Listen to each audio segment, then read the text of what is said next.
Awesome. Well, let's get started. First of all, welcome everyone to How to Double Your Team's Productivity in 2022. My name is Mariette Winquist, and I want to thank you for joining me. We have a lot of exciting content to cover today.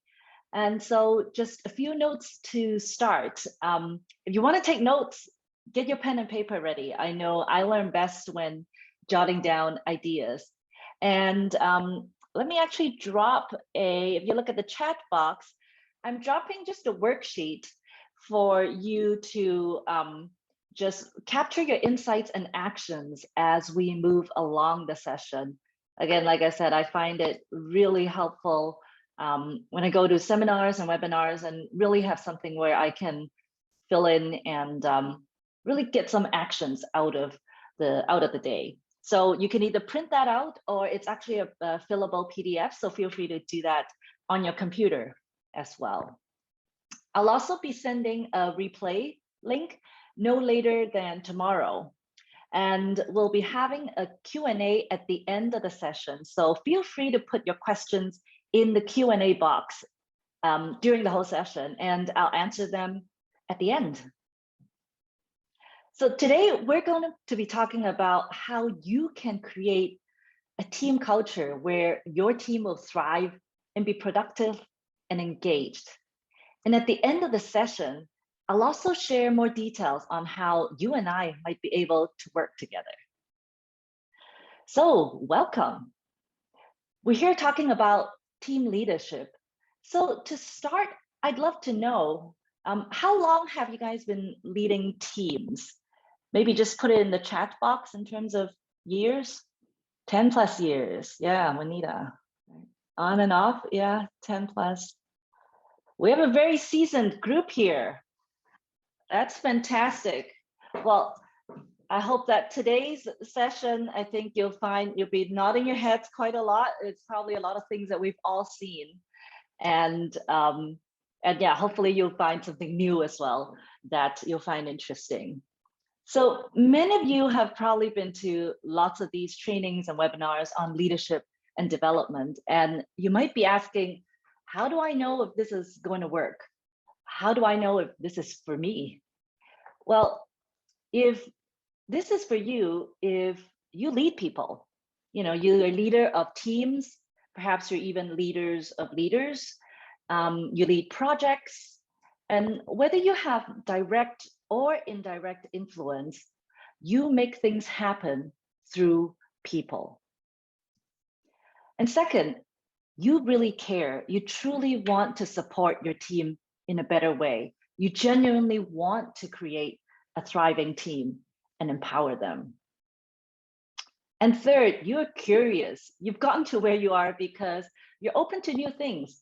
You have a growth mindset and you're truly interested to learn more about how things work and how different people work. And last but not least, you have drive and ambition. You really want to get things done. You really want to move the needle where it matters. And you pride yourself in making impact. So if this sounds like you're absolutely in the right place. And this is the session for you. So if this is you, I'd love to see you type in yes in the chat. And also if you could share maybe one thing that you're looking to learn from today's session. How to be a servant leader. Yes. Yeah, I think you'll find what we're going to go through today very applicable to that. Streamlining, reframe of situations. Hiring a new team. Exciting, Tiara. Yeah, new ideas on leadership. Great. I can't multiply the hours in my day. Yes, you're speaking for the rest of us as well, Pam. Awesome. All those are fantastic kind of goals for today. And I want you to keep those thoughts in mind as you go through the rest of the content so that what I'm sharing really relates to how you can actually use it. So at this point, I'd like to tell you a little bit about who I am and also why that matters for you in this session. I help caring and ambitious leaders create thriving cultures and high-performing teams. I spent about 20 years in tech and wireless industry, leading teams from technical to customer and also marketing and product management as well. I've gone from inheriting really established teams to building new disciplines from scratch. And I've worked with local teams and also global teams. And of course, all types of the work model, in office, remote, and hybrid. And what I've found in my experience is that building a team that can actually thrive through changes and uncertainty really requires intentionality from the leader. It doesn't just happen. It doesn't happen by accident. And also that the ripple effect of one leader is very far reaching. The impact of every single person on their team is impacted by this one leader. As individuals, as a team as a whole, on how it performs, what it can deliver, and also how it impacts their peers and even the leadership about them. So I think as a leader, especially a leader of teams, never think of yourself as just one person, because that ripple effect of how you show up for your team is very, very wide. And that is actually why I love helping leaders succeed.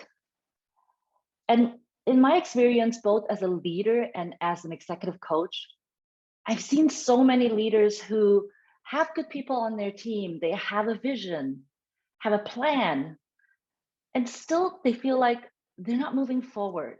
Something else is getting in the way. Something is in the way.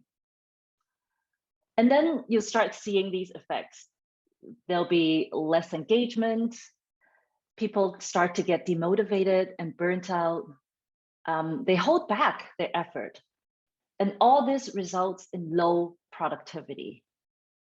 And it is a cycle that is very difficult for you and your team to break. And for leaders like yourself who care about your team, you care about the business, it's very, very frustrating because you want to create an environment where your team can thrive. So let's talk about thrive for a bit. In Daniel Pink's book about drive, he talks about what drives us, what's intrinsically in us that motivates us to put in that bit of discretionary effort. And that is always present in high-performing teams. And that requires three conditions. Autonomy, which is the need to direct your own life and work. Mastery, which is the desire to improve. And also purpose, the big picture and the why. And those three conditions together creates an environment where people would thrive, where people would actually put in that discretionary effort. So I think the question for us as leaders is, how are we as leaders creating these conditions for our team? Well, the good news is you already have what you need. You have the responsibility for yourself and your team, and you have the ability to influence yourself and your team. So the things that you actually can do to create a thriving team is absolutely within your control. And as a leader, you have the opportunity and the ability to impact each single member as individuals, to impact the team culture, to impact the deliverables as a team function, and impact the organization as a business.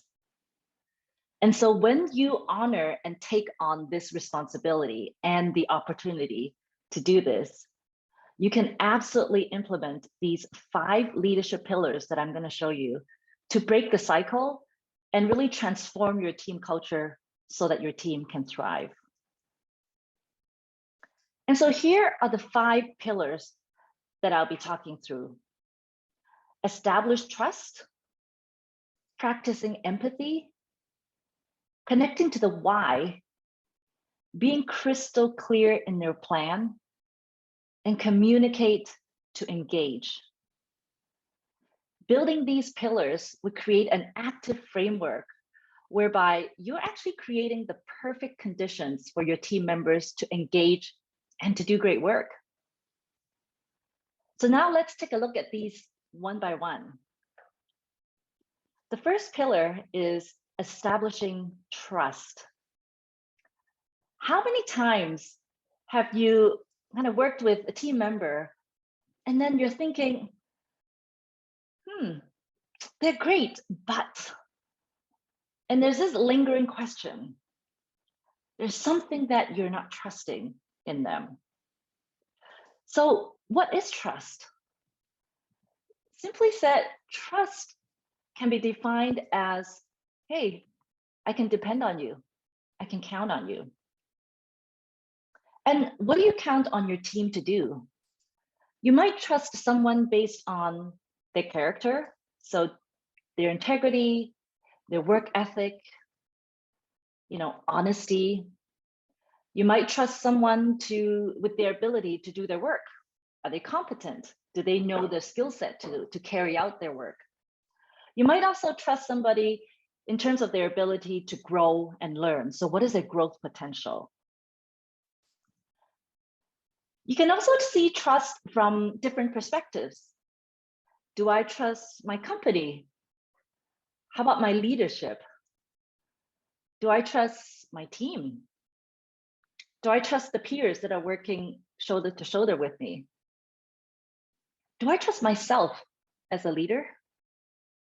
And also, do others trust me?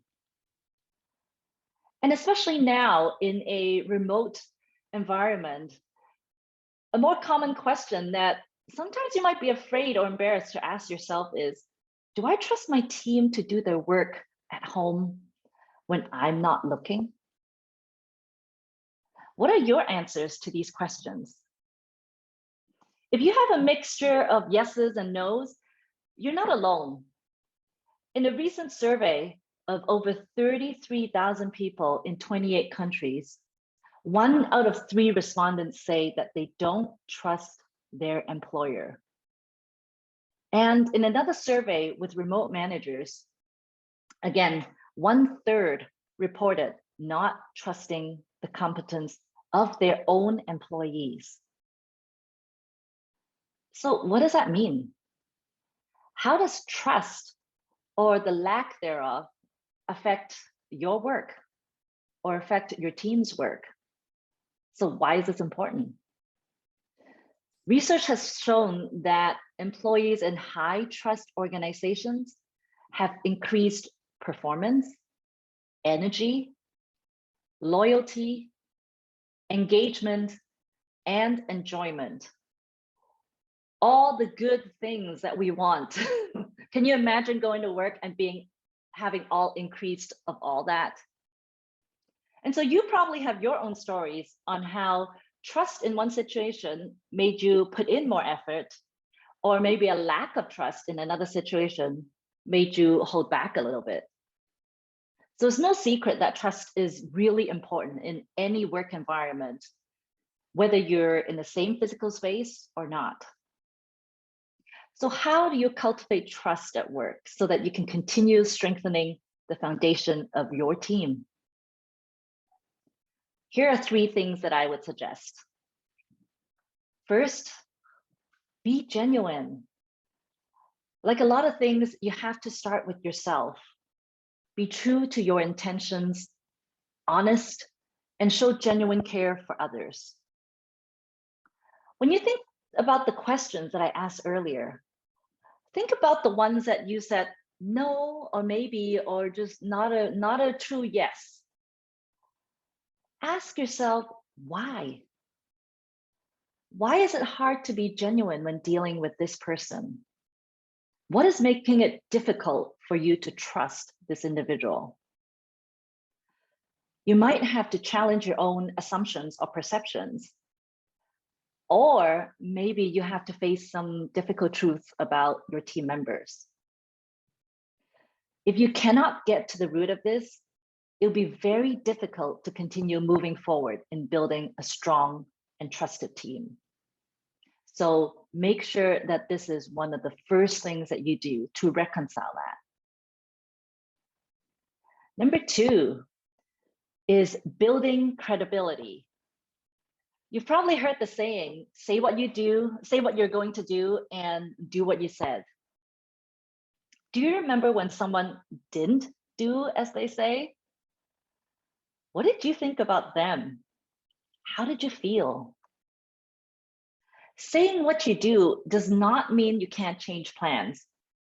And actually, if plans change, be transparent about what happened. And again, say what you do and do what you say. And actually doing so continues to build that credibility. And third, build positive moments.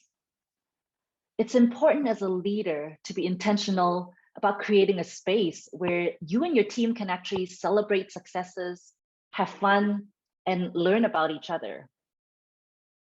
There's research on human relations that has shown what's called the magic ratio of positive versus negative interactions in healthy and thriving relationships.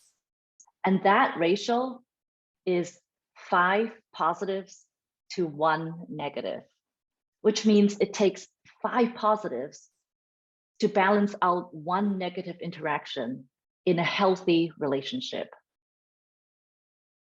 So think about what happens in a day at your work.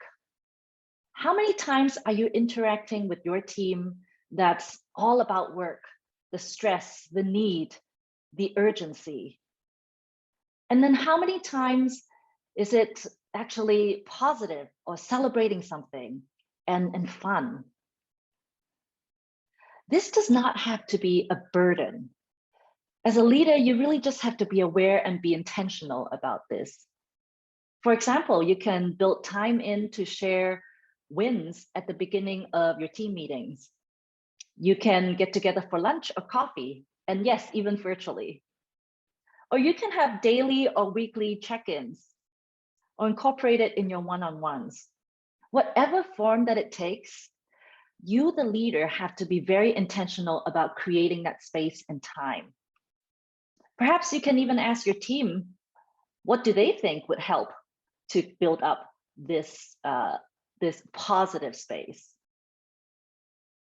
And when you do these 3 things intentionally, genuinely, and also consistently, you're building belief back into the individuals, belief in the work that they're doing, and the belief in the team. Consider this as depositing into your trust fund. So keep continuing fueling and depositing into it. The second pillar we're going to talk about is practicing empathy. I love this quote from Maya Angelou. At the end of the day, people won't remember what you said or did. They will remember how you made them feel. Think of a moment at work when somebody really made you feel heard, that they understood what you're experiencing, that they cared. How did you feel? How did you approach your work that particular day? Now, while there's a lot of talk about empathy these last couple of years, I want to stress that empathy is not just a buzzword. It is not a quote unquote soft skill. In fact, 86% of employees would actually consider leaving their current organization for a similar role at a more empathetic company. So there's nothing soft about that. In fact, I would call it a fundamental human skill that is now a business imperative. Especially now when things are changing all the time, people are stressed, they're overworked. You showing up with empathy would open up ways for you to support and actually engage your team and help your organization get through the toughest times. The good news is you don't have to be born with it, not like Maybelline. Some may find that empathy comes more naturally than others, but just like any other leadership skill, it can be learned. Start with genuine care and remember that it's an intentional practice that becomes more natural in time. So here are 3 ways to practice empathy. One is pay attention. Be intentional about observing others, noticing when things may seem different.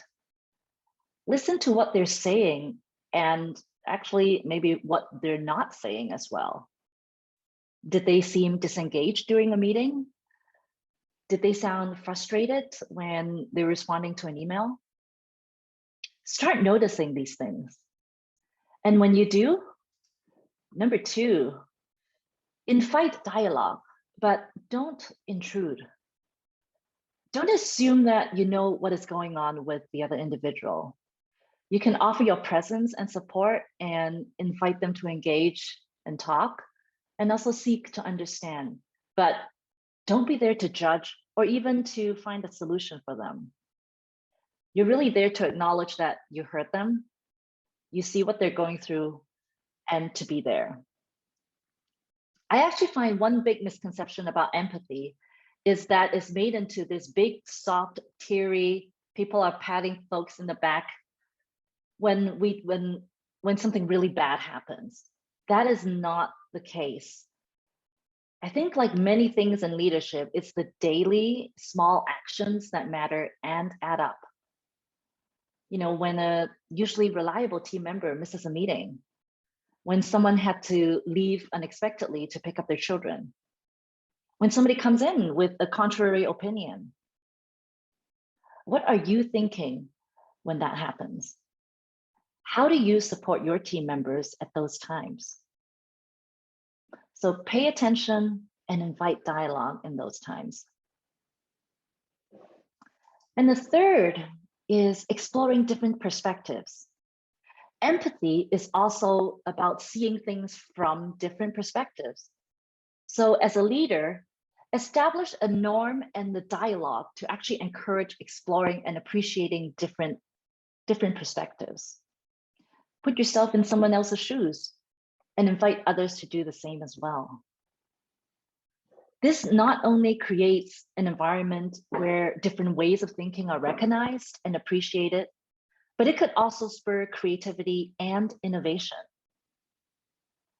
And by doing so, you're showing that you care about them as individuals. So I've gone through these 2 pillars, establishing trust and practicing empathy, which I feel are extremely important. And I really call them anchor pillars because they create the psychological safety for people. So they're not afraid to ask for help. They're not afraid to show up as themselves. They're not afraid to try new things or learn from mistakes. And by doing that, you're setting the foundation for both mastery and autonomy, 2 of the 3 conditions for thriving. And without these, your team will be unstable. Even with the best strategies and the best plans, it'll be impossible to form a thriving, high-performing team without the firm ground of psychological safety. So at this point, we've covered 2 of the 5 pillars, and I'd like to do a quick check-in to see how you're doing. What is resonating with you so far? What do you find interesting? Put it in the chat. Yeah, psychological safety, yeah. Yes, you all have what you need to influence this. Absolutely, Jennifer. Great. Well, thank you for sharing, everyone. We're moving along because we have still 3 more pillars to do. Yeah, the quote by Maya Angelou, absolutely. Thank you. All right, the 3rd pillar, connecting to the why. How many people have posters at their work with mission and vision and values up on the wall? I think we've all seen them. But bringing the why to life extends really beyond these posters on office walls. Your daily actions and your day-to-day business decisions are actually exactly how your team can see these whys and big picture come to life. So it's not enough to just know your company's why. You have to actively connect your daily work back to it. And again, especially in our work now, hybrid or remote, a lot of the changes and decision-making processes may not be visible to many people. So it's very critical to be clear on the why and then also be relentless in communicating it to everyone in the organization. Think about a decision or a change at work that you made recently. Was the purpose clear for everyone involved? How does it ladder up to the team's why or the company's why? If you remember, one of the key conditions to thriving is purpose. So if people cannot connect their work to a unifying purpose, it's very easy for the team to feel like they're just doing busy work with no anchor for the reason they're doing it. This is also sometimes when teams feel a change in priority feels like whiplash. They're just going back and forth to different things instead of the true changes where it should be intentional alignment towards a particular why. So here are 3 ways to help you and your team connect back to the why. First of all, clarify it. If it's not clear, no one would be able to move towards it. And if the why is not clear to you as a leader, think how confusing it would be for others. So take the time and effort to make sure the purpose of the organization and of the team is clear so that you can communicate it well. The second is rally around the why. You as a leader is actually already a connection to the why. So if you don't believe it, no one else will. So if you're leading your team or your organization, you have to be fully on board on the purpose and the why. So start with yourself. Once you're clear on the why, make sure you're fully behind it. Express it in your work, in your decisions, in your actions. And once you're on board yourself, rally others around it, engage your team, engage others. And how do you do that? You help connect the dots. Align those actions and decisions to the why, and actually voice that connection. Don't assume others know why certain decisions are made or how their work connects to the bigger why. Be really intentional about sharing how these things ladder up to the overall purpose. And if you don't know, you may need to explore the why yourself. It could mean the decision or the work is not quite aligned with the why, or it could mean that it needs to be reevaluated. So when you're fully behind the why and consistently connecting it back to this big picture, you're building meaning into everyday work for your team. You're making the purpose visible for your team. And that is essential for a thriving team.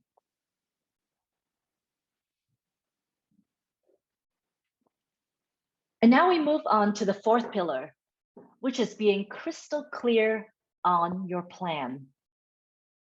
I want you to ask yourself, is it crystal clear to everyone on your team what the plan is? And who's doing what and where? And by crystal clear, I mean clear and transparent. Without clarity on how to move forward, even the most trusted and inspired and empathetic team would struggle to take that first step in the right direction, let alone the same direction.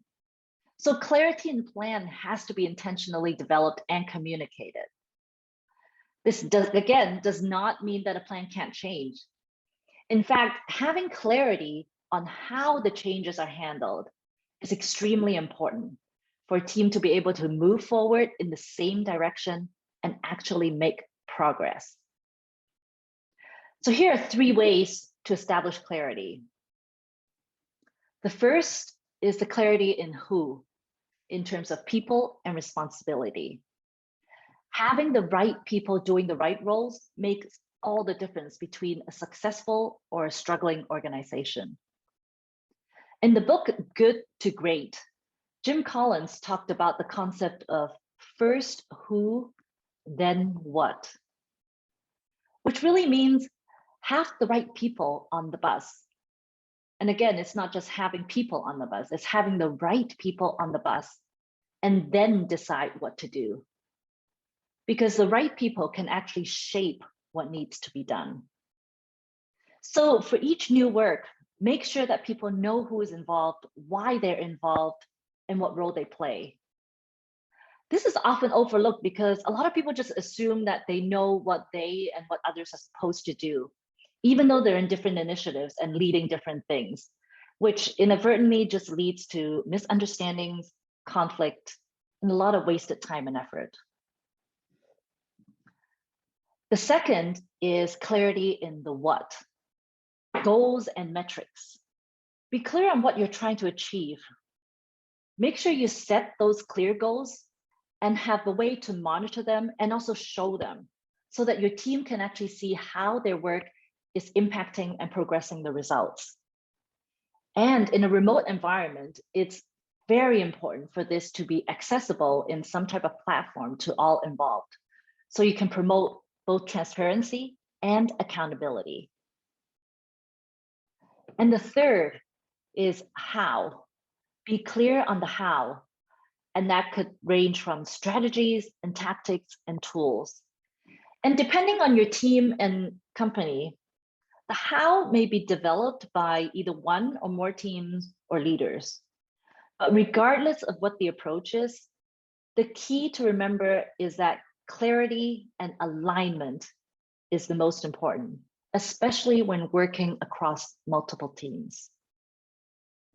So think about a project or initiative that you're leading.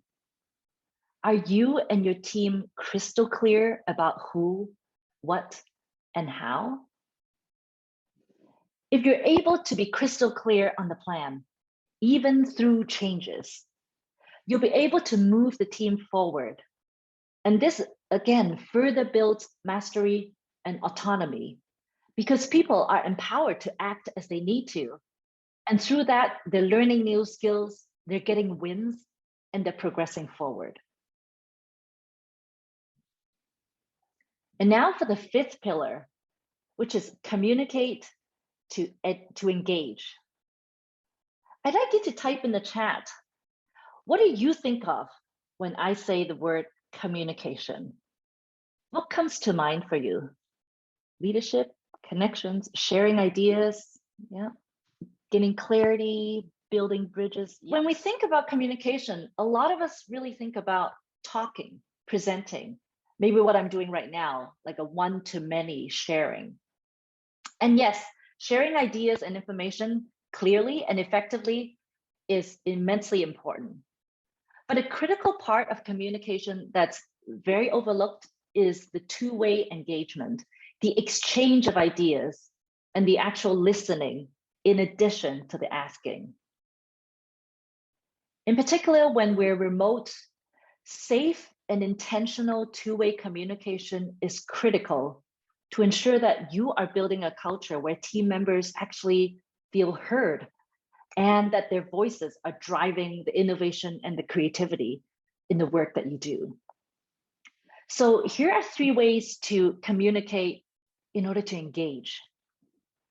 The first is be proactive. Don't simply say, my door is always open, and then just wait for people to have to muster up their courage to step into your office or virtual office in nowadays. By all means, keep that door open. But I would suggest take it one step further and actively invite ideas and feedback. In a standalone form, this may be a particular one-on-one, it might be informal time at the beginning of meetings, or even company-wide periodic pulse surveys. But I would suggest the more powerful way is really to integrate this into your daily work. At your next meeting, maybe at your next project meeting, ask a team member, what are your ideas on keeping quality high while staying on track? Or, hey, we got some interesting feedback from the customer. What is your take on it? Or if you're struggling with a big issue, ask your team member, how would you approach resolving this?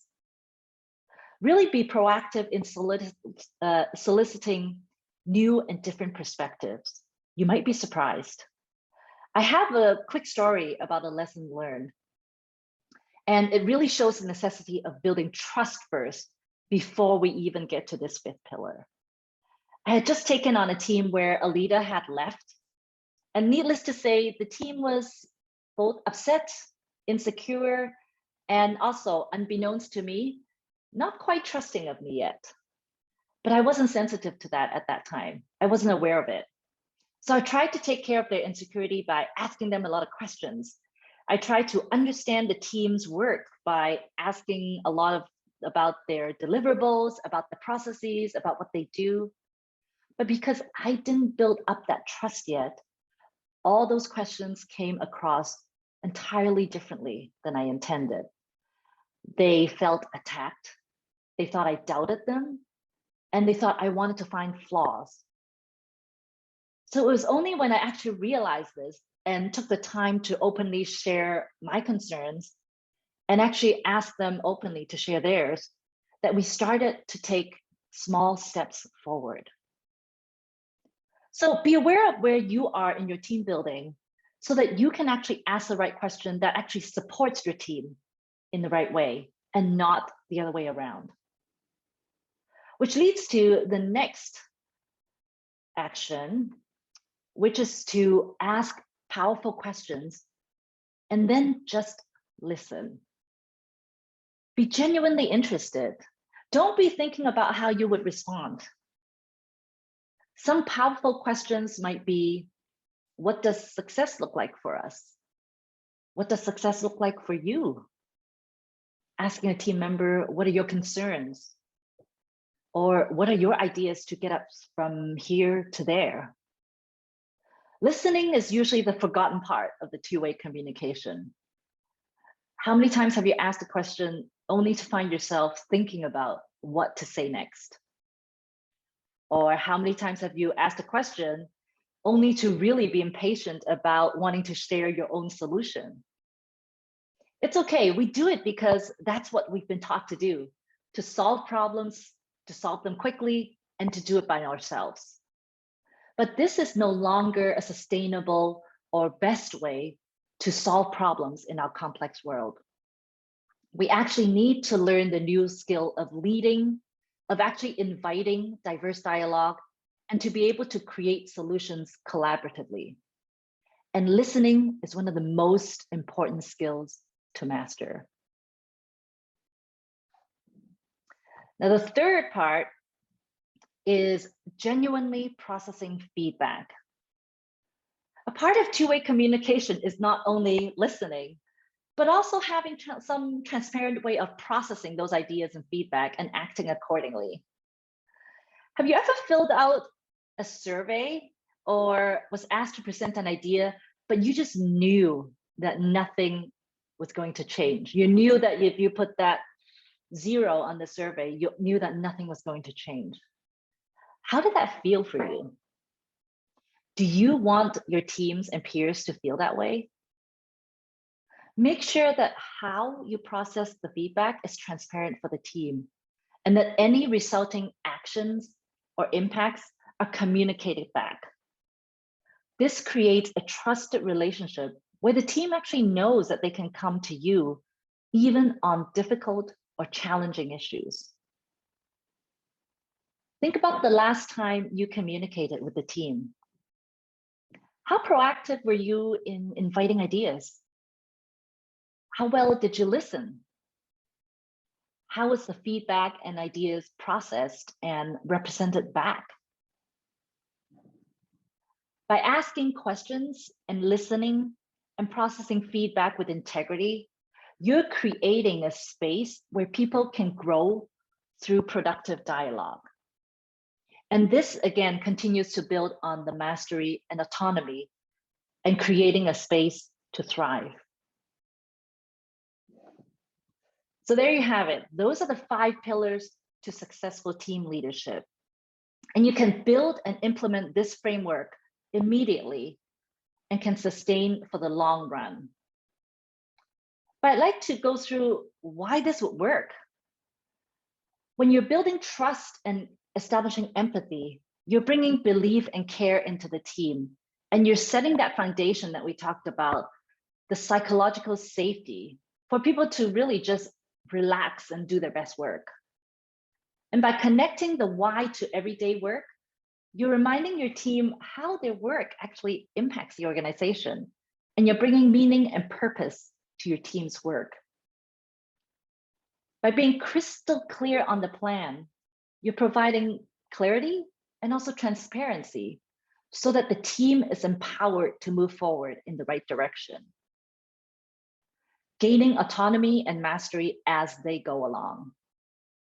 And by communicating to engage, you're building the dialogue, you're creating an inclusive and open environment where people can actually be heard, they can be creative, and they can learn.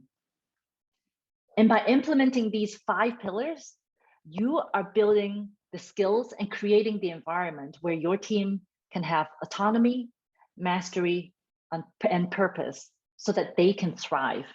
And this would lead to greater engagement and higher productivity. So those are the 5 leadership pillars, and that is the training part. I still have a bit more to share, but I'd love to hear from you because we've covered quite a lot. What are you excited to do next after hearing this? Yeah, the empathy and engagement, very important. Ask and listen, honing leadership skills and engaging on a deeper level, listening. So now I want to give you the opportunity to start building these pillars right away. Because I truly believe as a leader, every day is an opportunity to make a difference in your team. Every day is an opportunity to bring meaning to your team's work and empowering them to thrive. So if you're waiting to develop these skills and these pillars, you're actually waiting on supporting your team when they actually need you. You're waiting on innovating and creating with your team. And you are actually waiting on actualizing your great impact as a leader. So you can implement many of these actions today, and I want you to start now. And to build up these pillars, you really want to stay committed. And this requires what I talked about earlier at the beginning. It requires intentional commitment as a leader to build this discipline. And when you do, you're not only benefiting yourself. Imagine that ripple effect that I talked about earlier. When you are making this change, you'll be benefiting every individual team member. And you're benefiting the team as a whole, the organization, and also people who look up to you as a leader. And how about how it benefits your family and your life, and also your leadership legacy? So growing your leadership and influence now really enables you to actualize your potential for great impact, great opportunities, and even greater income potential. And for the women on this call, and I know many of you are, organizations need more women leaders. They need your unique talents, they need your perspectives, and they need your leadership. So I want to tell you that today is the day to start and get started on building these skills and creating these pillars.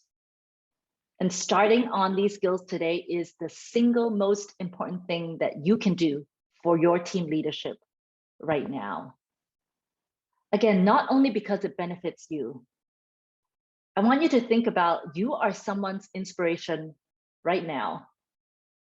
So when you show them that you care, that you are transforming your team culture, you are empowering people with integrity, and you are creating meaningful impact in the world, you are creating that possibility for the ones looking up to you right now. So I want to give you an opportunity to get started today. And I want to tell you about my coaching program, which is designed to set my clients up for success. It's designed so that my clients have weekly accountability. They have consistency in applying the framework and building the pillars so that they can stay focused and on track to create tangible results for the team. I had a client who was able to delegate successfully to her team, which she couldn't before, without slowing down on her work when she had to move cross-country unexpectedly with her family during COVID. I had another client who finally realized the power and talents of her own leadership team that reports up to her And she began creating better ways to engage, better ways to listen, and empowering them on critical strategic decisions. So you can start now as well. And I am going to help you stay on track to these tangible results. And what you get in this coaching program is you get a neutral perspective from me. You get my perspective of a seasoned leader and a team and executive leadership. And you get 100% confidential, safe space that is solely designed for your professional and leadership growth. And so that's why the program is 6 months long, and you get weekly Zoom meetings with me one-on-one. And in each session, we'll celebrate wins, big and small. We'll take a look at where you are now and strategize how you can implement this framework, how to build trust and empathy, how to build in time and space for your team in listening and engaging. We'll overcome obstacles and plan how you can put your best foot forward so that you can be the best leader that your team leads. So you get both mindset and strategies and also implementation support from me. Someone who has led multidisciplinary teams, both national and global, for over 20 years, and specializing in helping leaders build thriving teams. And of course, in between sessions, you take action and you come back and we evaluate what went well, what didn't go so well, and what are we going to do differently next time. So each time that you take action, each time you're engaging in a courageous conversation for that leadership growth that you want. So it's a continuous growth opportunity. But before you make that commitment, before you make that commitment to coaching, I invite you to a one-on-one consultation, because I want you to have a custom coaching plan that's really specific for your situation. I want you to be able to see how you can apply this framework for your situation. I also want you to have firsthand experience of this 100% trusted and confidential space. And very importantly, before you invest in your growth, before you invest in your leadership development, you want to ensure that coaching with me is a slam dunk fit for both sides, for both me and you. I am looking to work with leaders who are all in on their growth, who are all in and committed to their teams. And so I invite you to book your consult today, and you can go on this link that I'll now put in the chat. And it'll also be in the email that will be following up after this call. And you'll get 60 minutes of my undivided attention. And during this conversation, I'll guide you through an intake so you know exactly what the results are that you have now, why it is or isn't working for you. And then we'll talk about the results that you want and the impact that you want from the results. And I will create a custom coaching plan so you know exactly how you can make this 5-pillar framework work for you. So take the time and book that consult now. And if you can't find the right time, feel free to email me directly as well. So we have a little bit of time left, and at this time, I'll be open to take questions. So if you have any questions, go ahead and enter that in the Q&A box. What are the top challenges leaders are asking you about right now? Great question. Like many things, it depends. I think a common theme, so I work with women a lot. And one common theme that I have found has always been a bit of insecurity and finding the voice. And whether they are new to leadership or whether they've been really accomplished, I keep seeing that as a common theme. So even for really accomplished professionals, when they are put in a new role, or when there's a different person that has maybe more senior than them, then that insecurity and trouble in finding their voice seems to come up more often. So that's certainly a consistent theme. I think also in the past couple of years, definitely the challenges of remote and hybrid comes into play. There's all like the some of the ones that I mentioned earlier, you know, when there's both personal and professional challenges that they have to juggle, and how do you juggle them and still show up? So try to show up as their best in both sides. Great. So if there are no questions, we are coming to a close here. So again, I invite you to book your consult call today. Email me or click the link in the email you receive. I'd like to thank everyone for taking the time here. I really appreciate everybody joining. Hope you enjoyed it and learned something new and different. And I'll talk to you soon. Bye, everyone.